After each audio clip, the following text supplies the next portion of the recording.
Dr. Christy Ennis. Today we are going to go over 3 tips that you may not actually have really thought about to help make you a little bit more bendy. Maybe not quite like Gumby, but at least a little bendier than what you were to start with. Tip number 1 is hydrate. Now this is number 1 thing on this and number 1 thing that I tell my patients. And often when I say this, I get this big giant eye roll and go, yeah, I know, and we're not even just talking about the teenagers here. But a lot of people don't understand why it actually is so important.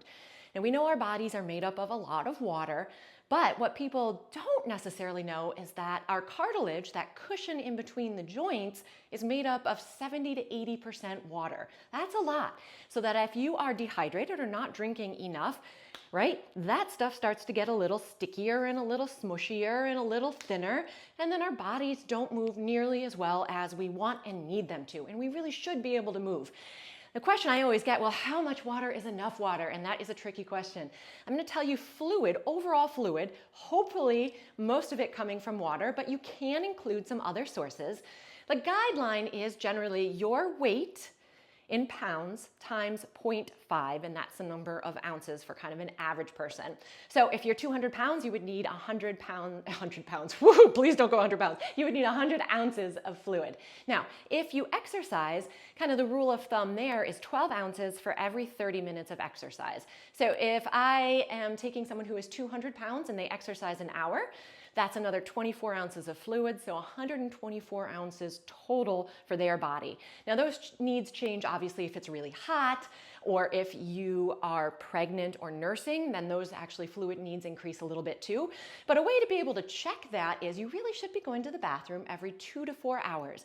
And it should be relatively light in color. It doesn't have to be clear. The only thing that can change that is if you're taking some vitamins and you pee them out, your urine ends up being fluorescent yellow, which, okay, just be careful of that one. But other than that, every 2 to 4 hours. And then also, just think, we get so dehydrated over nighttime because we're not drinking, although I keep a water bottle right by my bedside. So I do always encourage people to drink water first thing in the morning upon waking. My husband and I have actually been using LMNT electrolytes in our water in the morning and really feeling a whole heck of a lot better throughout the day because of it. I don't know if you're anything like me, but hormones, sleeping next to a furnace basically, and really not drinking for several hours obviously at a time at night leave me and even my husband pretty darn dehydrated and super sweaty. So having that electrolyte replacement in the morning really makes not just my muscles feel better, but kind of all of me. I even do it before caffeine, if you can believe it or not. My favorite, and actually my son's favorite, who's 14 and plays basketball and soccer and uses it for that, is the watermelon. I also like the mango chili one, but I use that at a separate time. My husband loves the citrus one.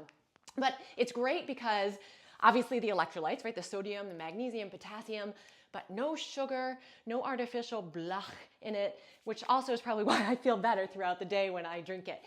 And I mentioned a few flavors there. They actually have a ton of different flavors. And lucky you guys, if you buy an order of the LMNT, you get a free 8-pack sample, which includes all their yummy flavors. You can share with a friend or just keep them all to yourself. So all you need to do is go to drinklmnt.com/Christy Ennis to get yours. Again, drinklmnt.com/Christy Ennis. Tip number 2 is soft tissue mobilization. It's a big, long word. Really, it's self-massage. Now, the reason you want to do that, especially before you even stretch, is I want you to picture a rope, and you have a loose knot in this rope. Now, if you pull the ends of that rope, what happens to that knot? It gets tighter.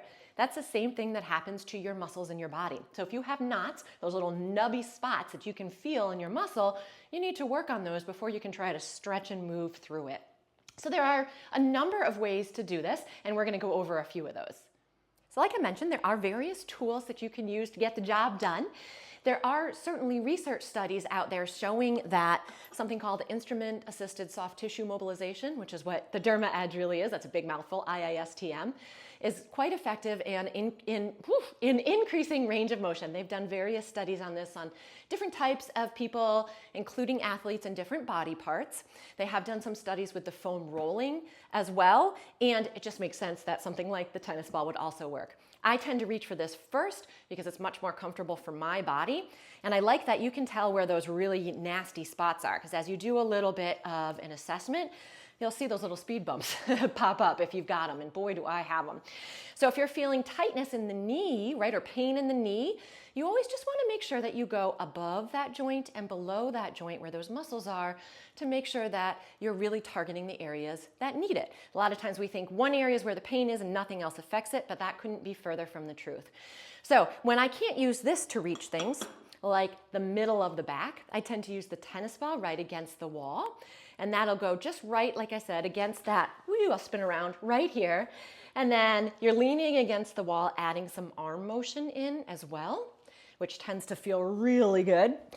The foam roller is another option. It's one that I use very, very little because it tends to be quite uncomfortable for me. And one of the key things with all of this soft tissue work is that you have to let your body be able to relax. If you can't, you're just tightening things up. And so the foam roller for me, not so good. I know other people that really, really love it, but just know also that we're really working on getting those layers that we were talking about to glide.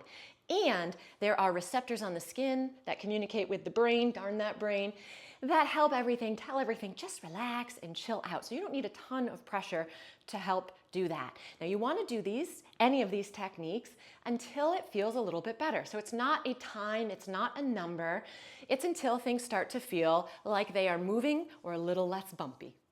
Tip number 3 is actually mobility. Now, when we talk about wanting to be more flexible, more often than not, we're actually really talking about mobility. Flexibility just deals with a lengthening muscle, whereas mobility takes into account the joint and our range of motion through that whole joint, or that joint through that whole range of motion. So if that's not working well, the muscle certainly isn't going to lengthen and do what it needs to do either. So I'm going to go over some of my favorite mobility exercises today for the body that you can do on your own. Love to do them at the start of my day, honestly, and if I've been sitting for a while or driving, they feel really, really good to do, and you don't need any equipment except even your desk chair you can use for one of them. So let's get started with those. All right, our first exercise is a little chin tuck. So you want to think about literally taking that chin and just gently tucking it back, opening up this space here. So try not to look down or look up. You can even take your hands or fingers on your chin and just gently push it back. I know it's not a pretty look because you tend to give yourself a bit of a double chin, but it's just a nice gentle one, and about 5 repetitions or so. So this next one's really going to work on that shoulder mobility. So all you need is a towel, a sheet. You could even use your sweater or jacket, whatever you have handy with you if you're at the office or at home. I'm happening to use a hospital Johnny because that's what I have. So I'm going to bring my hands nice and wide apart. Arms are going to come up. Woo, that's going to flap right in the face. Arms are going to come up, and I'm going overhead. Now I'm only going over as far as I can without hurting myself, right? So sometimes you may be able to get all the way here and back, and sometimes you may only be able to get here. As you go through these repetitions, you may find that you're able to loosen up a little bit more. So 5 to 10 of those. Next one is lying on your side, so you can do this on the ground if you feel comfortable doing it on the ground. If not, you can certainly do it on the bed. And this one is to, again, continue to work on opening up that shoulder joint, but also that middle of the spine or that thoracic spine. So you can take your sweater, your hospital Johnny, or whatever else you got with you. You're going to take this top knee and you're going to bring it up and let it rest. Now, if it can rest on the floor, that's fine. You don't need to put any prop underneath it. Sometimes it's a little more comfortable to do this. You can put a pillow underneath your head as well. But now I'm going to take this bottom arm, hold this knee down. The other arm, my left arm here, is going to go up towards the ceiling. And now I'm going to rotate, including my head, keeping my knee down towards the opposite side. Now notice I'm a little tight. I can't quite get to the floor. I'm just going to pause for a nice breath, and then you come back. And we can add on to this a little bit too, right? So if I come here and I've got some good motion, I can even add a little sweep of my arm to work on further mobility there. If you find that you just have really loosey-goosey shoulders, but not so much in the spine, your arm will probably just flop over.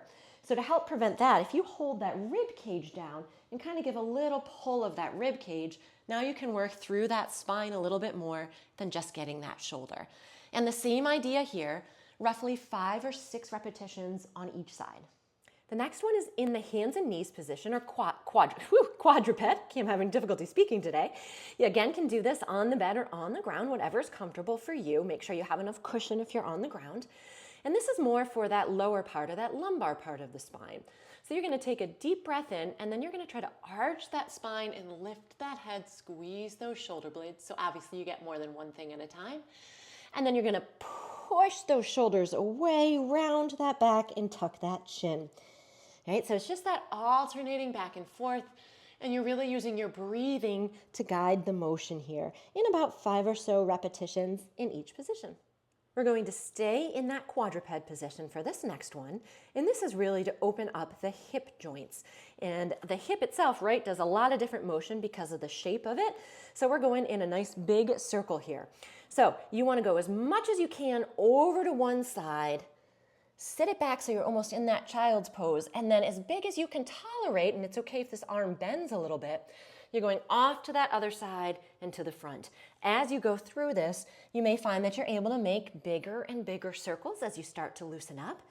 So you want to try to go for 5 circles in one direction, and then switch the brain a little bit too, and shoot for 5 circles in the other direction. So still concentrating on that hip motion and getting into the hamstring and the hip flexors and quads a little bit, we're going to do some leg swings. So the point of this one, or the goal with this one, is actually let momentum carry you. We're not trying to strengthen too much as we are trying to move. So if you need to for balance, hang on to something sturdy. But you're going to take one leg and you're going to let it just really kind of go back and forth. I've got some pretty good mobility right now, so it's okay if you don't get as much motion as I do.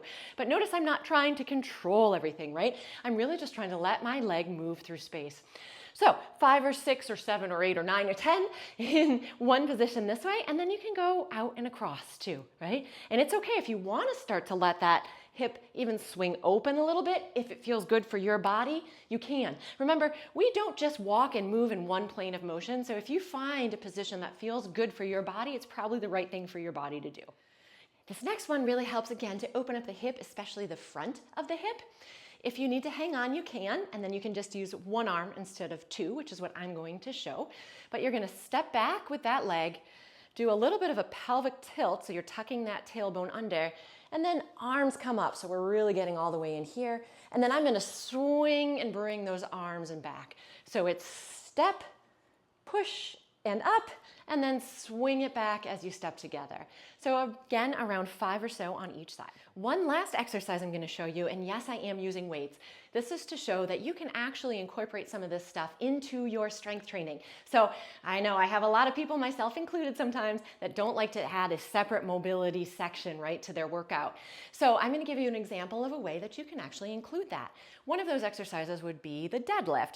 Now you want to do this with light weights, okay, not the heavy weights that you're trying to build here, but it's that little bend in that knee. You're going to let those weights just kind of run right down your knee as my back is flat and I shift those hips back. This is going to help open up, again, kind of the back of that leg, right? The hamstrings, the glutes, and the calves a little bit here. So probably 10 repetitions or so with this. And then, of course, there are other exercises too in your weightlifting routine that you can do to help loosen up those muscles. Thank you so much for tuning in today, you guys. If you want to get rid of pain anywhere in your body on your own with just one little portable device, don't forget to check out the Derma Edge. I created this while I was going through Lyme disease to help get rid of my pain on my own, nice and gently. It's patented and made in the US, actually right down the road in Laconia from where my office is. So don't forget, you can click the link here or in the description to order your own.